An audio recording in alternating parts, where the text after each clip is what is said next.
Bonsoir à tous les frères présents et vraiment merci de me faire l'honneur de me donner la parole sur votre plateforme. C'est vraiment avec beaucoup de plaisir que je voudrais venir faire des rectificatifs.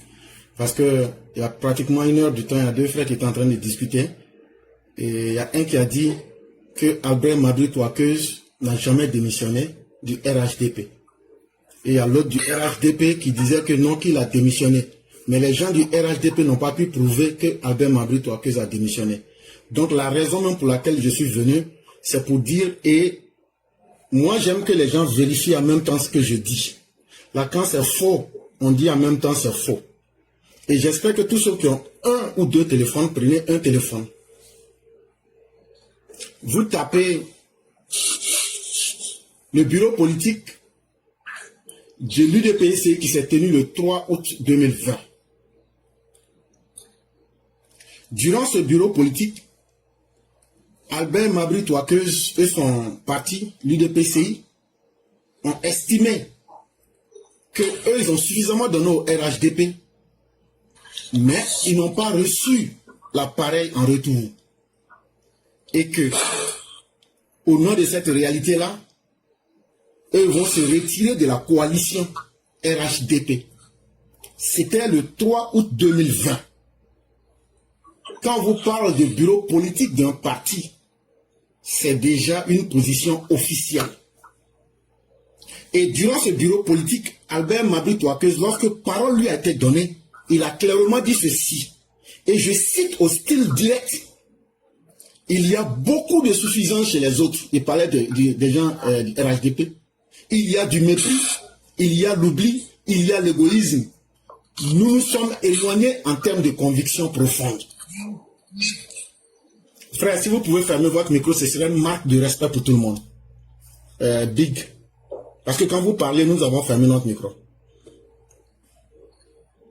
Et donc, je cite de façon évidente les propos de Mabry pour dire qu'aujourd'hui, le 3 août 2020, c'est à cause des différences idéologiques de conviction profonde que eux, ils ont décidé que Albert Madrid Ouakheuse va être leur candidat.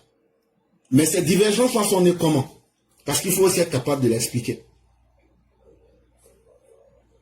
Tout le monde sait qu'en 2020, le président Ouattara a décidé que ce serait notre père Amadou Gon Coulibaly qui serait le candidat du RHDP. Et Amadou Gon a été désigné comme candidat du RHDP en mars 2020.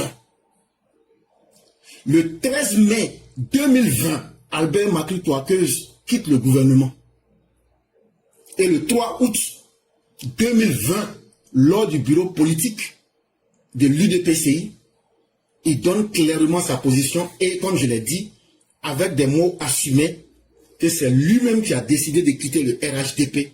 Parce qu'il sent que dans le RHDP, la manière par laquelle Amadou Gon a été nommé, c'est frustrant. Il y a beaucoup de suffisance chez les autres. Il y a du mépris, il y a de l'oubli, il y a de l'égoïsme.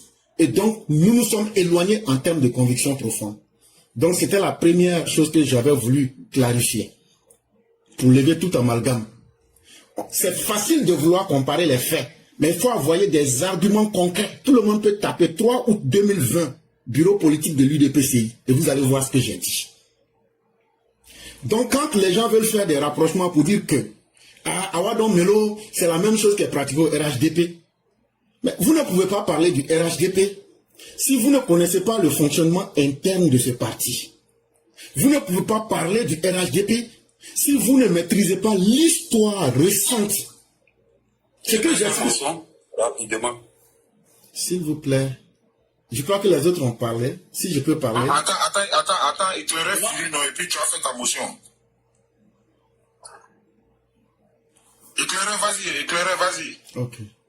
Et donc, comme j'étais à le dire, quand tu parles, que tu veux comparer deux choses, c'est à partir des caractéristiques. Mais le PPACI, aujourd'hui, qui est en réalité le FPI, c'est avec quelle idéologie il fonctionne? Quand tu leur demandes, ils te disent, nous sommes socialistes. Mais dans le socialisme, là, il y a plusieurs démembrements, il y a plusieurs idéologies. Ceux qui sont du PPACI, en fait, là, c'est un faux produit qu'ils sont en train de vendre Parce qu'eux-mêmes, ils savent qu'ils ne peuvent plus venir avec l'étiquette FPI devant les Ivoiriens. Parce qu'ils ont un passif assez lourd. Un passif qui est miné d'échecs et de médiocrité. Et ça, là, ils ne peuvent pas. Ces personnes, ah non, c'est la guerre, c'est comme si. Mais votre Babo a dit que la guerre qu'il y a eu en Côte d'Ivoire, là, que ce n'était pas suffisant pour empêcher le pays de fonctionner. Et je tiens à vous dire ici, lors de la fête de la paix à Bouaké, au stade, c'est votre Laurent Gbagbo là qui a dit devant tous les Ivoiriens que lui, son meilleur premier ministre, là, il s'appelle Soro Guillaume. Mais s'il n'y avait pas eu la guerre, est-ce qu'il aurait eu son meilleur premier ministre? Donc là où il était fier de brandir son meilleur premier ministre, quelqu'un qui n'a pas pu trouver dans le FPI, qui était dans la personne de Soro Guillaume, vous êtes obligé de nous faire le bilan de sa gestion. Et ce que vous ne pourrez jamais faire. Vous prenez l'argument fallacieux facile que c'est la guerre. Mais la guerre n'était pas partout en Côte d'Ivoire. Le même Gbagbo nous dit qu'il y avait une partie utile, où tout fonctionnait correctement. Qu'est-ce qu'il a fait là-bas aussi?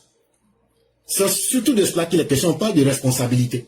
Mais pour revenir rapidement, je vais faire un comparatif entre les propos d'Awa Don Melo et ce qu'est véritablement le PPACI-FPI. En réalité, si vous demandez à n'importe quel partisan du PPACI de vous dire la ligne idéologique véritable du PPACI, ils ne pourront pas. Parce qu'ils n'ont pas de formation politique. Et parce que c'est des gens qui ne font pas de recherche. Ils sont dans le sentiment. Mais en réalité, le PPACI que vous voyez là, c'est un parti anarcho-syndicaliste. Les gens vont dire, mais de quoi tu es en train de parler? L'anarcho-syndicalisme, Gbagbo gère son parti comme un syndicat. Parce que Gbagbo même est rentré en politique, d'abord sous l'idéologie du syndicalisme. Mais il y pratique de l'anarchisme. C'est bien sûr aussi une partie du socialisme, il ne faut pas se tromper, ça fait partie du socialisme. Mais ici, de façon brute, pour aller plus rapidement, l'anarchisme c'est quoi?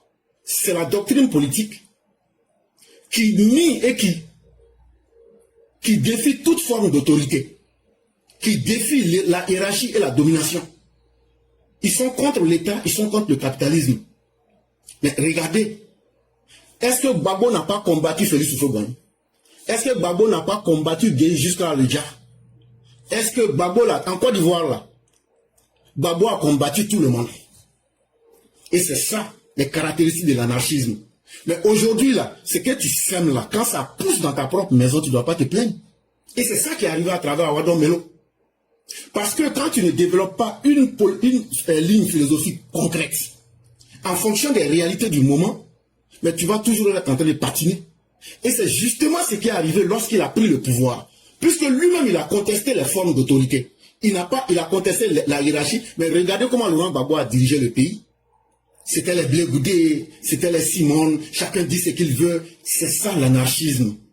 Et Gbagbo pense que lui, il est toujours un syndicaliste qui vient à la tête de l'État et qui c'est un syndicat qu'il est en train de diriger. Mais allez prendre les propos, comme je le disais, d'Awa Don Melo. Quand Awa Don Melo dit ceci, je n'accepte pas la dérive autoritaire au PPACI. J'espère que les mots valent leur pesant d'or. L'idéologie a laissé la place à l'idolâtrie, le culte de la personnalité. Il dit que c'est un parti dictatorial, le PPACI. C'est un parti, l'idéologie a laissé la place à l'idolâtrie. C'est-à-dire qu'aujourd'hui, là, vous êtes devenus des adorateurs de Laurent Gbagbo et non des gens qui pensent de façon autonome et qui peuvent fonctionner avec une idéologie. Laurent Gbagbo est pris en otage. Mais qui ne sait pas ici qu'au PPACI, là, au PPACI, simplement, là, il y a trois tendances. Il y a les nadistes, ça, ce sont les gens qui sont proches des nadis. Il y a le parti des poulets. Et puis, il y a les frustrés. C'est ceux qui ne connaissent pas. Et il vient de nous répéter la même chose que Laurent Gbagbo est pris en otage. C'est un proche collaborateur de Laurent Gbagbo. Tant qu'il était avec vous, votre cuisine interne, vous ne mettez pas les choses au grand public. Mais aujourd'hui, qu'il n'est plus avec vous, de la manière dont vous êtes en train de le frapper, c'est comme ça aussi que lui aussi vous frappe pour faire sortir vos secrets. Frère Claire, il faut chuter en 1 minute 30, non? Ok. Et puis tu gardes les balles, quoi. Tu gardes les balles. Ok. Vas-y. Ok.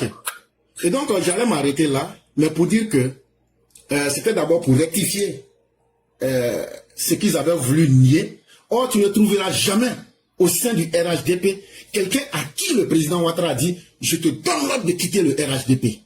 Mais aujourd'hui, le PPACI vient de nous donner l'ordre. Il vient de donner l'ordre à Odon Melo. Tu ne veux plus adorer Laurent Gbagbo. Tu ne veux plus accepter l'autoritarisme, la dictature. Tu ne veux plus être dans la ligne philosophique de Laurent Gbagbo. Tu es un homme à combattre et ils l'ont jeté comme on jette un objet en poubelle. Voilà où je vais m'arrêter. Merci frère éclaireur, merci beaucoup.